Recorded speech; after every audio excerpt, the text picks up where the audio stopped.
Hi, welcome to yet another weather lesson. I'm meteorologist Alexandra Cranford, and we are talking today about the moon. And it is a topic that I really like. Again, this is kind of more toward the astronomy side of things as opposed to meteorology. There's my cat trying to get in an appearance. He's going to try so hard. My little cat Ben. We'll see if he can sneak in here in just a second.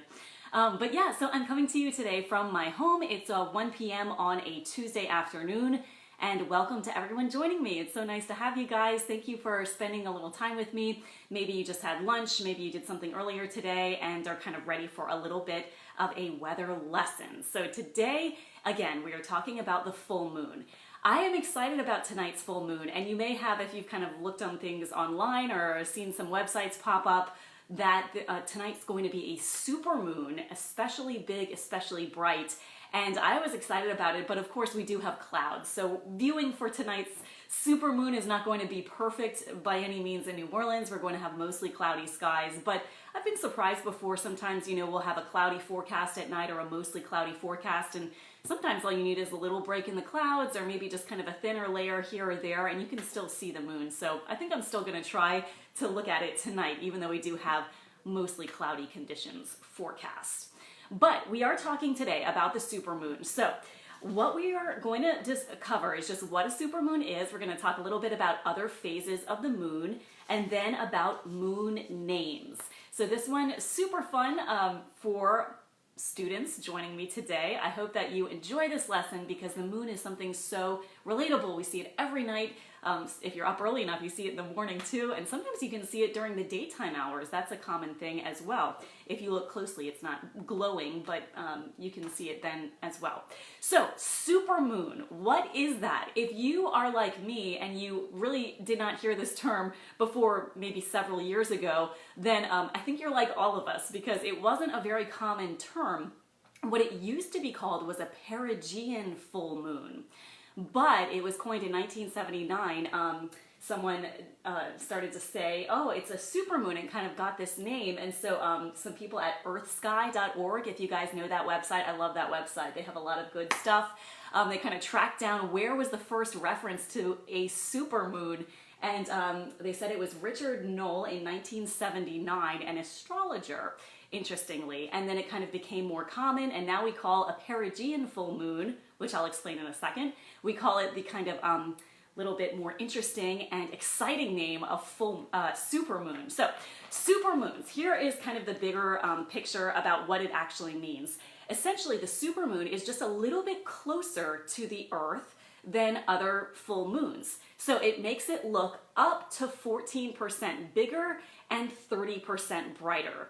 I have heard all kinds of different things from people who like to view the moon. I've heard that this is very true, and you can absolutely tell a supermoon from other moons.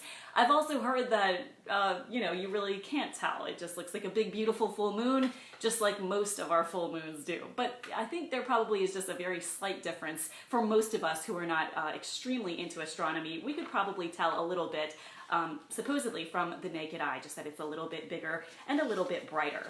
And so here is the idea. We have the moon orbiting the Earth, and it's a little bit of an uneven circle. It's not the same distance at all points around the Earth.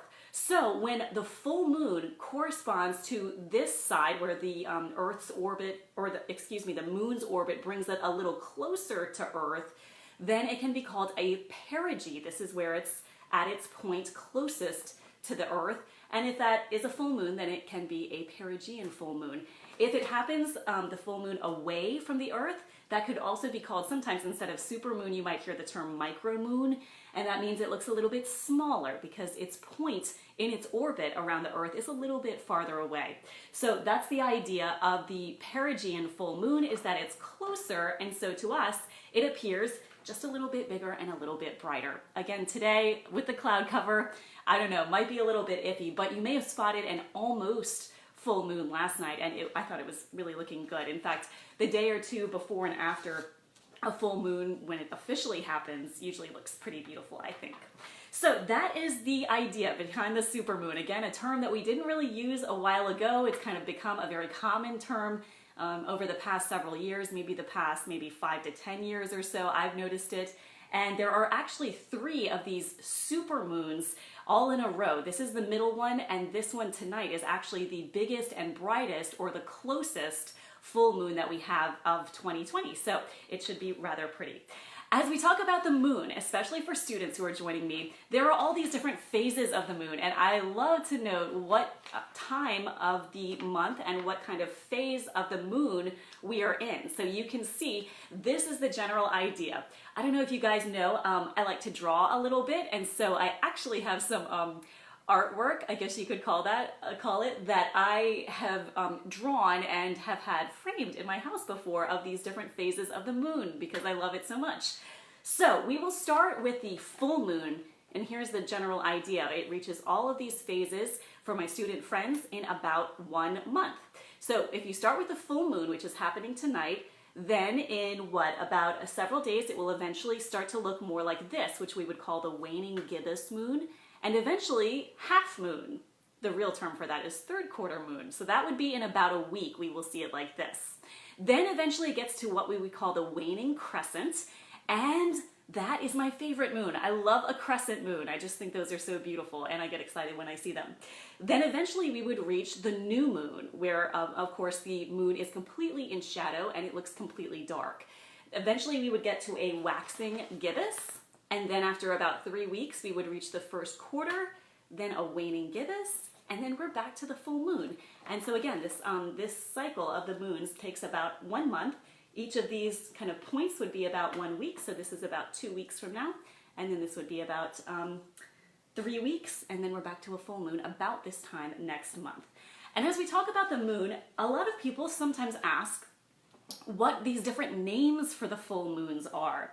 And so if you are curious about that, the Farmer's Almanac has these names that are kind of given to each month's full moon. And there are usually little stories behind it. And a lot of these go back to Native American traditions.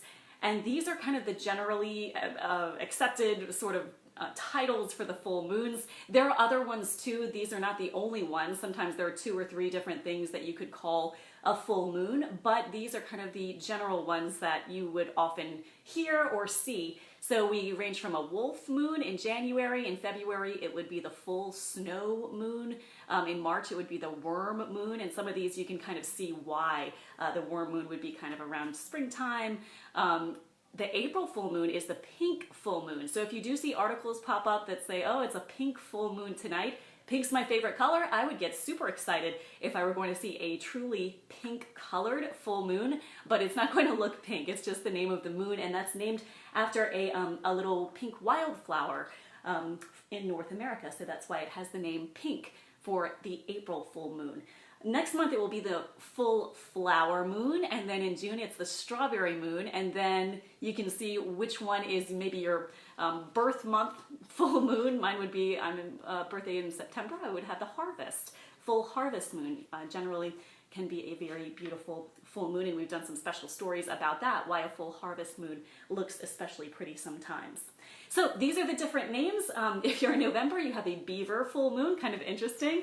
And then someone, you might be joining me, someone was complaining about their August birthday, the sturgeon full moon, not the most beautiful name they were saying. But in any case, this is generally the names for the different full moons. So we have talked today about the supermoon, how big and bright it's going to look tonight. Again, we might be able to notice it looks a little bit especially big and bright if we do catch a break in the clouds, or if we have just a little bit of maybe a thinner cloud layer here or there. We are expecting mostly cloudy skies outside today. We do have mostly cloudy conditions, and so, you know, it's not great full moon viewing weather at all in South Louisiana. But again, as I said, I've been surprised before on nights with a full moon or with something happening with the stars or something. Occasionally I'll go out even if it is looking mostly cloudy, and sometimes you can see something breaking through and you can see a little bit of that moon action. So just keep your eye out for that if you happen to be out on your porch or in your yard or something like that.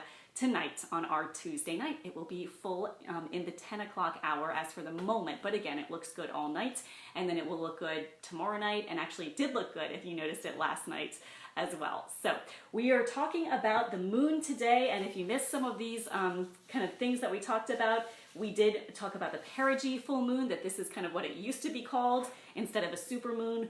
Supermoons are about 14% bigger and 30% brighter, up to 14% bigger and 30% brighter, but it does depend on how close in the orbit the full moon happens to be. Okay, tomorrow, on Wednesday, we are doing another weather lesson, and tomorrow we're baking. So I don't know how you guys feel about combining a little bit of weather with a little bit of baking, but it will mostly be baking tomorrow afternoon. So if you're interested in that, join me at 1 p.m. on Facebook Live, on WWL's Facebook Live. We are going to make, I think, panettone for kind of an Easter Italian cake sort of thing. Someone's asking about my cat. He's right here. He is right next to the camera. Oh, look at this. Oh, he... Okay. He's rubbing his face on the box upon which I have my phone. So I have a really funny view of this, but to you guys it just looks like a shaky camera, doesn't it? But this is my kitty cat. You want to come here, Ben? You want to come see? Ben's goal in life right now, my cat Ben, is to get on camera, and I think he's definitely trying to get in there from the side right now. Okay, he's settling back in. Ooh. Okay. All right, thanks Ben. Thanks for that weird sort of off-camera cameo. Anyway, hope you guys have a great rest of the day. Tomorrow we will be, again, baking in my kitchen, and I'll kind of show you one of my recipes that I'm going to be making. It does involve some yeast, it involves some flour, it involves a lot of butter, and it involves some dried fruit and some nuts and things like that. So I hope you guys can join me for that, just kind of a fun sort of weather lesson where we'll be talking a little bit about the science of baking. One of my other favorite things aside from the weather. So you guys have a good rest of your Tuesday afternoon. Thank you so much for joining me. If you have missed the beginning portion of this, of course you can just kind of scroll it back and watch it live from the beginning. And I will see you guys tomorrow on Wednesday at 1 p.m. Facebook Live for baking. Hope you have a great rest of the day. Thanks for joining me.